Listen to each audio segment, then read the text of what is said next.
આપણી YouTube channel Shri Hariram બાપા ઓફિશિયલને subscribe કરો, લાઇક કરો અને શેર કરો જેથી આવનાર કથાના ભાગ જોઈ શકીએ. સહુને જય શ્રી રામ. રામ.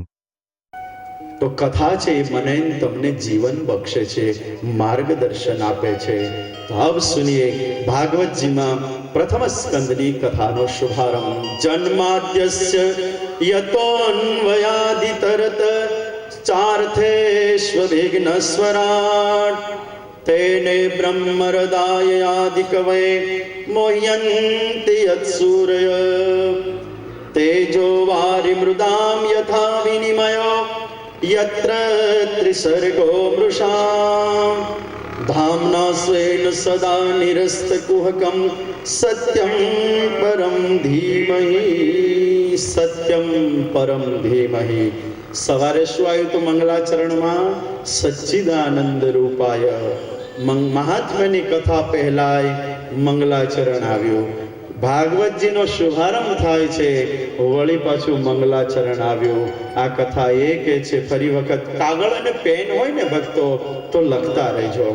આ કથા એમ કે છે કે પ્રત્યેક કાર્યનો શુભારંભ કરતા પહેલા ભગવાનને યાદ કરીને કાર્યનો શુભારંભ કરો.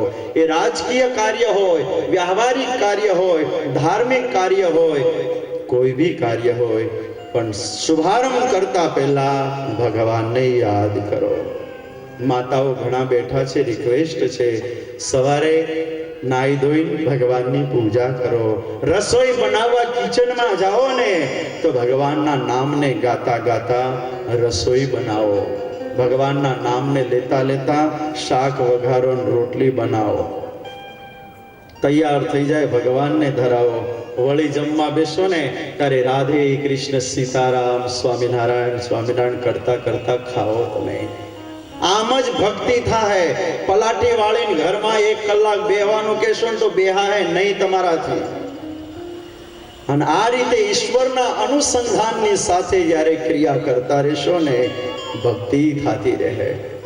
પણ હવે જેમ જેમ સુખના સાધન વધ્યા ને એમ ઘરમાં ટીવી વધ્યા. એક તો હતું બહાર, પણ હવે નાનું કિચનમાં મુકાવ્યું આપણે. શું કામ? કે ઓલું સિરિયલનો હપ્તો જતો ન રહે. આજ સિરિયલો એ દાટ વાળી દીધો છે. જોજો માતાઓ, પણ માપે જોજો, માપે. આજ એમ કહીએ છે કે સમય નથી. સમય કાઢવો હોય તો નીકળે એમ છે. આપણા પૂર્વજો પગે ચાલીને ખેતરે જતા, ગામડાઓમાં જતા. આજ આપણને ગાડીઓ મળી, સ્કૂટર મળ્યા, સાયકલો મળી ગઈ છે. પહેલા છે તો ઘંટીમાં લોટ દળવો પડતો. આજ ઇલેક્ટ્રિક ઘંટીઓ આવી ગઈ, તૈયાર લોટ મળવા માંડ્યા. પહેલા કપડાં ધોવા માટે જવું પડતું, પાણી ભરવા જવું પડતું. હવે ઘરે ઘરે નળા. સમય નીકળ્યો કે નહીં? ક્યાં ગયો એ સમય? કાઢો, સંશોધન કરો, સમય ક્યાં જાય છે. જેટલો સમય ખોટો જઈ રહ્યો છે એટલો ઈશ્વર. ગુણાતીતાનંદ સ્વામી એમ કહેતા, સ્વામિનારાયણ ભગવાનના સંત હતા ગુણાતીતાનંદજી, અને એમ કહેતા કે માણસે પ્રત્યેક ક્રિયામાં અનુસંધાન રાખવું કે ભગવાનને ભજન કર્યા સિવાયની પળ વ્યતીત તો નથી થતી ને. આમ વિચારવું થોડું. રોજ આંખો બંધ કરીને સાંજે વિચાર કરો કે આજ મારાથી કેટલું ભજન થયું, કેટલું ઈશ્વર સ્મરણ થયું. તો પ્રત્યેક ક્રિયામાં હરિના અનુસંધાનની સાથે આગળ વધો. તો જન્માદ્યસ્ય તોન્વયાદિતરતશ્ચાર્થેષ્વ વિઘ્નસ્વરાટ. જેની ઈચ્છાથી આ અનંત બ્રહ્માંડોનું સર્જન અને વિસર્જન થાય. આ બ્રહ્માંડનો માલિક અધિપતિ ભગવાન નારાયણ કેવો છે? નારાયણ કે સર્વજ્ઞ સત્ય સંકલ્પ સર્વ કર્મ ફલપ્રદ અંતર્યામી સર્વશક્તિ સેવિત પરમેશ્વર. ખુદ બ્રહ્મદેવ યા સરસ્વતી પણ જેના ગુણોને આજ ગાઈ ન શકે એવા ભગવાન નારાયણ. અસિત ગિરી સમમ સ્યાત કજ્જલમ સિંધુ પાત્રે સુરતરુવર શાખા લેખિની પત્ર મુર્વિમ લિખતિ યદિ ગૃહિત્વા શારદા સર્વકાલમ તદપિ તવ ગુણાનામ ઈશ પારમ નયાતિ. સરસ્વતીજી આ પૃથ્વીના પેટાળ જેટલો મોટો કાગળ લઈ અને કલ્પ વૃક્ષની ડાળીમાંથી કલમ બનાવે. અને સમુદ્રના જળ જેટલી શાહી શાની કાળા મોટા પહાડો લઈ લડીને સમુદ્રના જળ જેટલી શાહી હોય અને એમાં કલમને બોળીને આટલા મોટા કાગળ ઉપર ગુણો ભગવાનના લખે ને, તદપિ તવ ગુણાનામ ઈશ પારમ નયાતિ. એ હું તમે 4 મોઢાવાળા બ્રહ્મા પણ જેના ગુણોને ન ગાઈ શકે, તો મારી તમારી કઈ કક્ષા. પણ છતાં એટલું તો સમજવું કે આ દુર્લભ દેહથી મને તમને એવા ભગવાન તો ઓળખાણા છે થોડાક, જેટલે અંશે ઓળખાણા એટલા તો ઓળખાણા છે ને. તો એવા ભગવાન નારાયણ સત્યમ પરમ ધીમહિ, એવા નારાયણનું ધ્યાન કરવું, ધ્યાન ધરીએ. બીજો એક શબ્દ વાપર્યો સત્યમ પરમ. કેમ કૃષ્ણમ પરમ ધીમહિ ન કીધું, રામમ પરમ ધીમહિ ન કીધું અને સત્યમ પરમ ધીમહિ કીધું? અહીંયા વ્યાસજીનું કથન એ દેખાય છે, મહાન પુરુષોનું ચિંતનમાં એ દેખાય છે કે વ્યાસજીને એમ લાગ્યું કે રામમ પરમ યા કૃષ્ણમ પરમ લખીશ ને તો વળી પાછલો વર્ગ ઝઘડશે, એને એમ લાગશે કે આ તો કૃષ્ણાશ્રિતો તો માટે જ છે. અહીંયા સત્યમ પરમ ધીમહિ, ભગવાન નારાયણ જે છે એ રામ શ્યામ ઘનશ્યામ હોય એને સત્ય સ્વરૂપથી જ કહેવામાં આવે છે. તો મારા તમારા માટે આ ગ્રંથ ઉપયોગી છે. કોઈ સ્વામિનારાયણ વાળા એમ ન માને કે આપણે તો સ્વામિનારાયણ વાળા છે એટલે આની જરૂર નથી. કોઈ રામાનંદીઓ એમ ન માને કે આપણને ભાગવતની જરૂર નથી. યા કૃષ્ણાશ્રિતો એમ ન માની લે કે રામાયણ મારે માટે નથી. આ દરેક ગ્રંથો આપણા માટે જ છીએ, આપણા માટે છે. એમાંથી જેટલું સારું લાગે, અને સારું જ છે, ખોટું તો છે જ નહીં અંદર, પણ તમને જેટલું રુચિકર લાગે દરેક જગ્યાએથી લો. હું તો હંમેશને માટે એમ કહેતો રહું છું કે બને ને તો ધાર્મિકતામાં માથામાં કુંડાળા ન રાખવા કે ચાલો શાંતિ સ્વામી આવ્યા છે ને એની કથા છે તો આપણે જઈએ, બીજા કોઈ આવે તો આપણે નથી, આવું ક્યારેય ન રાખવું. તમે લાગે બસ જાઓ, ત્યાં જઈને બેસો, જેટલું તમને રુચિકર ને એમાંથી ગમતું બધું લ્યો. રામાયણમાં શું ખોટું છે? આ ભાગવતમાં એવું શું ખોટું છે? તો શિક્ષાપત્રીમાં એવું શું ખોટું છે? બસ એમાંથી લ્યો જેટલું, જે કંઈ કહી ગયા મહાન પુરુષો, મારા તમારા જીવનમાંથી કાંકરા વીણ્યા છે, એમને જુદું પાડ્યું છે કે આ બધું ભેળસેળ ન રાખશો. તો સત્યમ પરમ ધીમહિ. અને હવે ભાગવતજીની કથાનો શુભારંભ થાય છે. અને એ શુભારંભ કરતા પહેલા આપ સૌનું એક ધ્યાન દોરી દો કે બને ત્યાં સુધી જેટલી એકાગ્રતા રાખીને સાંભળશો ને બહુ મજા આવશે. અને મને ખબર છે અત્યારે એક એવા એકાગ્ર થઈને ડૂબેલા છે. આવી એકાગ્રતા હશે ને, બસ જે એકાગ્રતાથી ધુંધુકારીએ શ્રવણ કર્યું અને છેલ્લે દિવસે વિમાન આવ્યું ને એટલે પ્રશ્ન કર્યો ગોકર્ણજીએ કે તમે આટલા બધા અમે સાંભળવા વાળા હતા, એકને માટે વિમાન કેમ આવ્યું, બીજા માટે શું વાંધો છે લાવ્યા હતો? અને એ વખતે જવાબમાં એમ કીધું છે પાર્ષદોએ કે જેવું શ્રવણ ધુંધુકારીએ શ્રવણ મનનને નિધિધ્યાસની સાથે કર્યું એવા તમે લોકોએ નથી કર્યું. અને ફરી શ્રાવણ માસ પ્રાપ્ત થતા ગોકર્ણજીએ ફરી કથા કરી, અને ફરી જ્યારે કથા કરી છે ત્યારે તો અનંત વિમાનો પધાર્યા અને વિમાનો ફરી ભગવાનના ધામને ભક્તો પામ્યા છે. એક જ કથા કાફી થઈ પડે, એક કથા. તબ સુની કથા નૈમિષે નિમિષે ક્ષેત્રે ઋષય સૌનકાદય નૈમિષે નિમિષે ક્ષેત્રે ઋષય સૌનકાદય નૈમિષે નિમિષ ક્ષેત્રે ઋષય સૌનકાદય સર્વં સ્વર્ગાય લોકાય સર્વં સ્વર્ગાય લોકાય સહસ્ર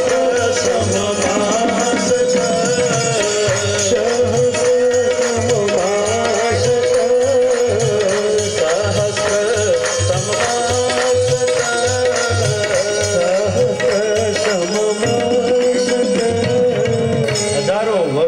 લક્ષ્યાંક નક્કી કરી એ જ્ઞાન સત્ર માટે ઋષિઓ નૈમિષારણ્યની પવિત્ર ભૂમિમાં એકત્રિત થયેલા છે. અને ત્યાં જ્યાં જ્ઞાન સત્ર ચાલી રહ્યું છે આ રોમ હર્ષણના પુત્ર સૂતજી પધાર્યા છે. સૂતજી કરતા મોટી ઉંમરવાળા દાઢીવાળા જટાવાળા ઋષિઓ બેઠા હતા, ઊભા થઈ ગયા છે ને આવકાર્યા છે. એક વાતનું બીચમાં ધ્યાન દોરું, જ્ઞાનમાં જે મોટો હોય ને એ વ્યક્તિ મહાન છે. ઉંમરથી કે કોઈ ઉચ્ચ જ્ઞાતિમાં જન્મેલો વ્યક્તિ મહાન છે ને જેની પાસે જ્ઞાન, કયું જ્ઞાન? ડોક્ટર સંબંધી, વકીલ સંબંધી, કયું જ્ઞાન? ઈશ્વર સંબંધી જ્ઞાનમાં જે મહાન હોય એ પછી ઉંમરમાં ભલે સુખદેવજી જેવા યોગીરાજ હોય, સુખદેવજીની ઉંમર 12 વર્ષનો યુવાન છોકરો હોય, અને આ ઉંમરવાળા સુખદેવજી મહારાજ જ્યારે આવશે ગંગા કિનારે, એ મોટા મોટા દાઢીવાળા ઊભા થઈ જાય. નાનાને ન વંદન થાય તો કોઈની ઉંમરમાં જે મોટા હોય એને તો વંદન કરવાનું ચાલુ કરો. ઘરમાં મા બાપ હોય, આપણાથી મોટા ભાઈઓ હોય, કાકાઓ જે હોય, નાઈ ધોઈને પરવારીને વંદન કરો. ભગવાન સ્વામિનારાયણ એમ કહેતા, સૂત્ર લખાવું તમને લખી લો. પ્રભુ એમ કહેતા કે આપણાથી જે નાના ઘરમાં તો આવું થાય. ઘણાય તો ઘરમાં પ્રાર્થના કરતા હોય કે આ બહાર ગયા છે ને એ ન આવે તો સારું, સુઈ જઈએ પછી ભલે આવે. આવા કાળ ઝાળ હોય ઘણા, પણ એ સાણંદની વાત નથી.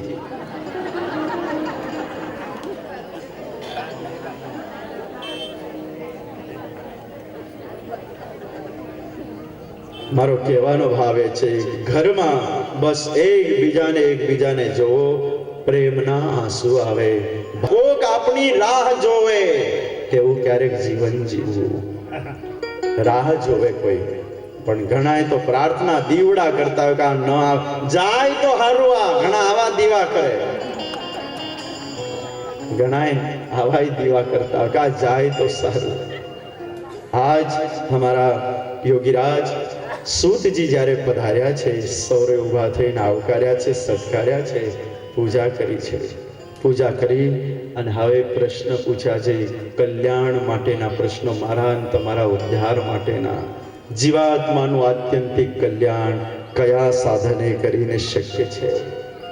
હે ગુરુદેવ, શાસ્ત્રો ઘણા છે, મતો ઘણા છે, સમય થોડો તો થોડા સમયમાં એ શાસ્ત્રો જેટલા છે એનો દરેકના વાંચન અશક્ય છે, દરેકમાં ડૂબકી મારવી અશક્ય છે. લેકિન સારભૂત જે હોય કૃપા કરીને અમને સમજાવો. ભગવાન નારાયણ કરતુમ અકર્તુમ અન્યથા કરતુમ કહેવાય છે, તો એને જન્મ લેવાનું કારણ શું છે? શું રાક્ષસોને મારવા આવે છે? અને રાક્ષસોને મારવા ભગવાનને આ લોકમાં આવવું પડતું હોય તો સર્વશક્તિધર કેમ કહેવાય એને? તો એનામાં એટલું અસમર્થપણું કહેવાય.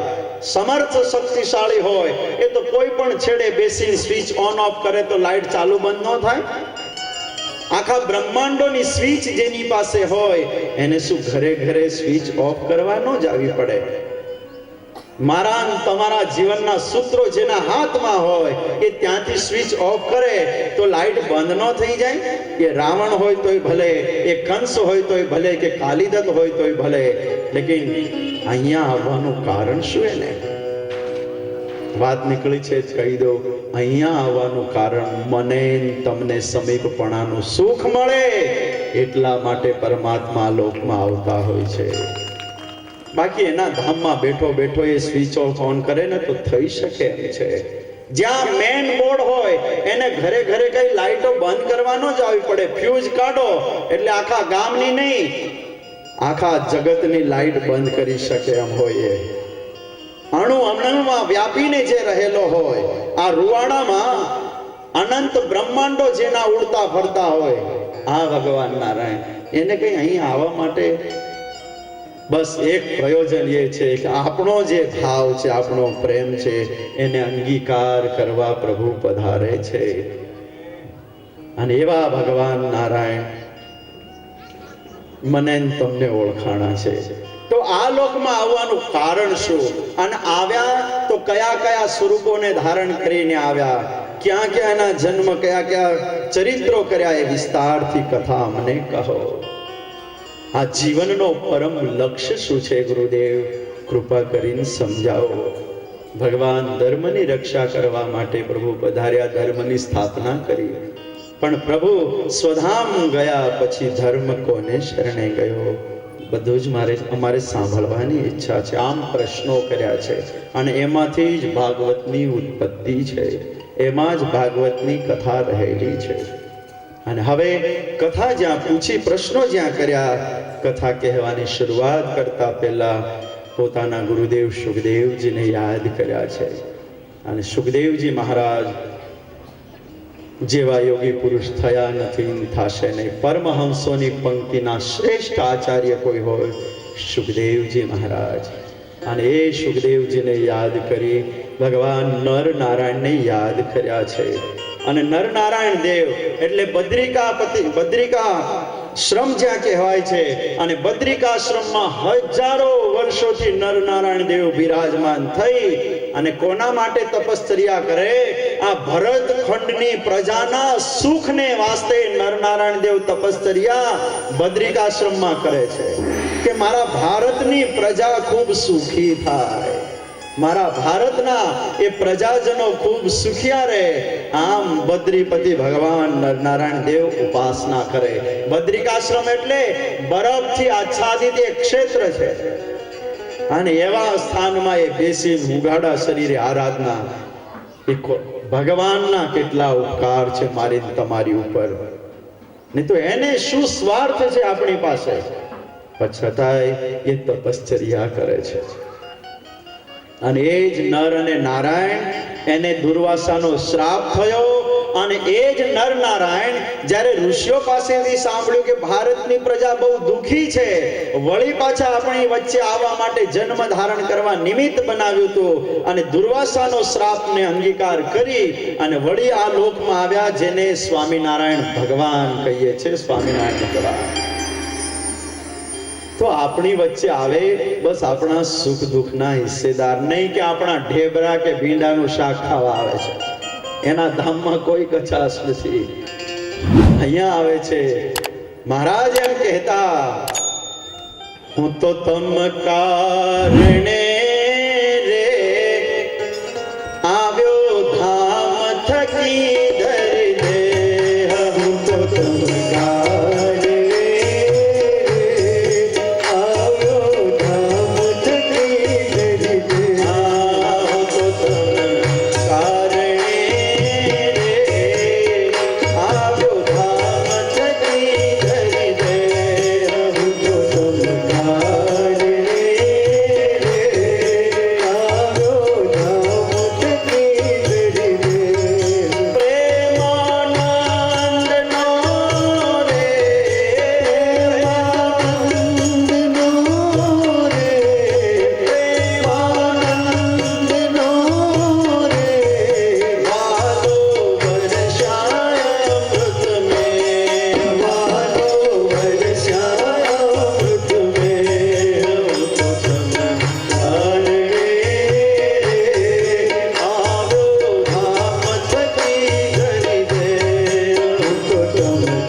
થકી ધરી દે.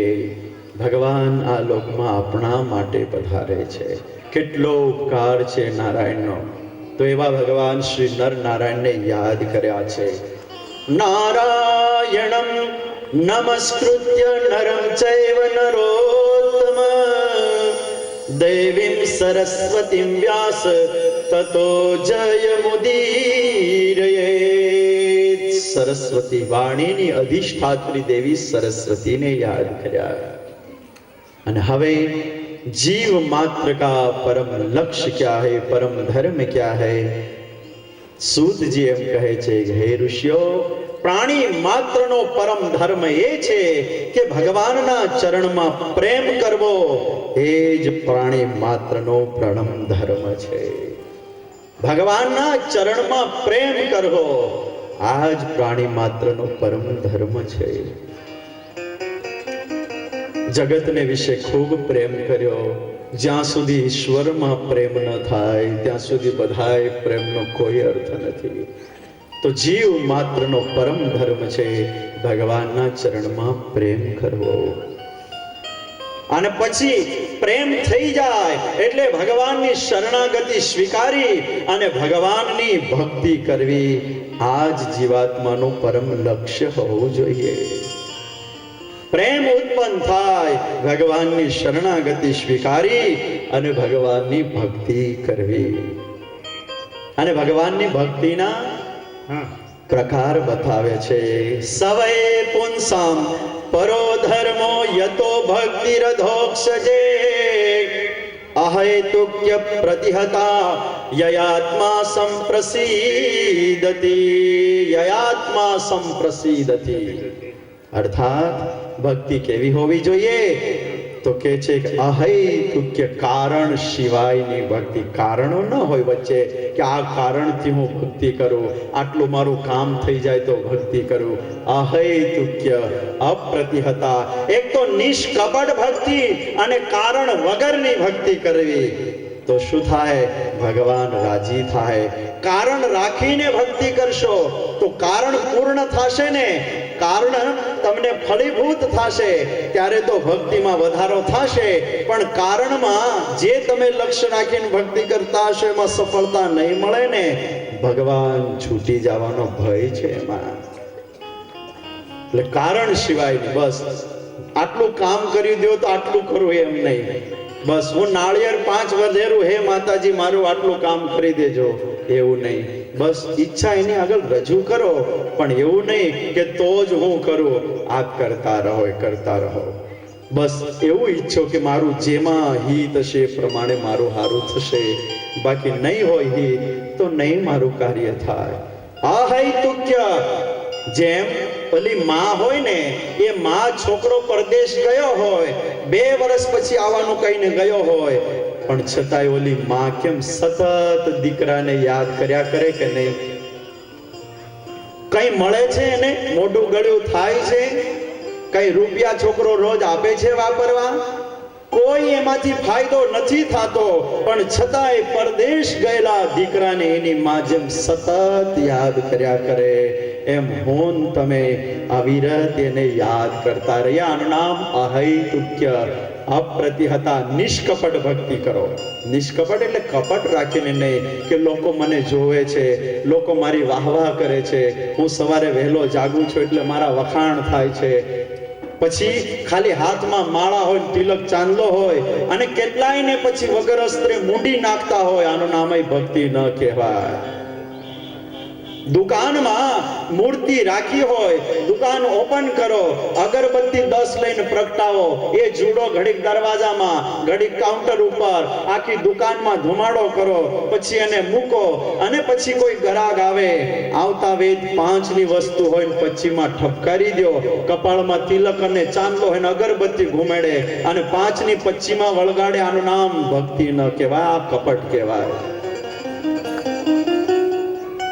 ઘણું સુધારવા જેવું છે. ઘણાયને સુધારવાની જરૂર છે.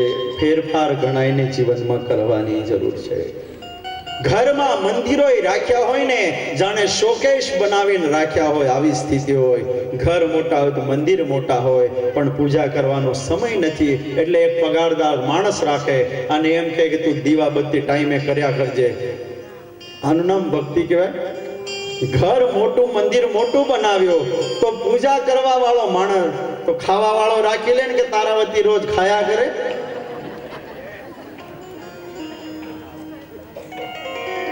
ઘરના કાયદા, ઘરના નિયમો ઘડી ઘડી માણસ દોડી રહ્યા છે. તો અહેતુક્ય પ્રતિહતા યયાત્મા સંપ્રસીદતિ. અને એ રીતે નિષ્કપટ ભક્તિ, અહેતુકી ભક્તિ જ્યારે કરશો ને ત્યારે ભગવાનમાં તમારો સહેજે પ્રેમ એનો અભિવૃદ્ધિ થશે. અને પ્રેમની અભિવૃદ્ધિ જેમ જેમ થતી ગઈ ને એમ તમારો પ્રેમ વૈરાગ્યમાં પરિણમતો જશે. અને વૈરાગ્ય પરિણમી જશે ને, પ્રેમ જ્યારે એ ભક્તિ વૈરાગ્યમાં ટ્રાન્સફર જ્યારે થઈ જશે ત્યારે કોણ મારું કોણ.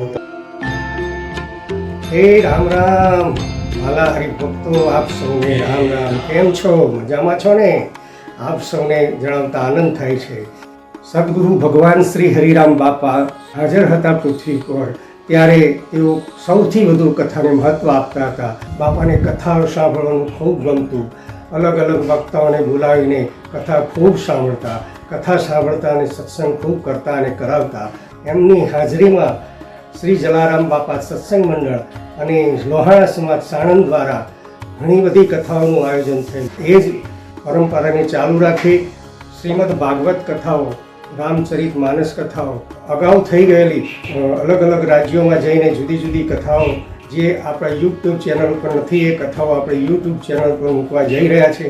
તેનો લાભ લેવા માટે આપ સૌને ખૂબ ખૂબ નમ્ર વિનંતી છે. આપણી ચેનલ શ્રી હરિરામ બાપા ઓફિશિયલને લાઈક કરો, શેર કરો, બીજાને પણ આપ સબસ્ક્રાઈબ કરાવો, જેનાથી સત્સંગનો સૌને લાભ મળી શકે.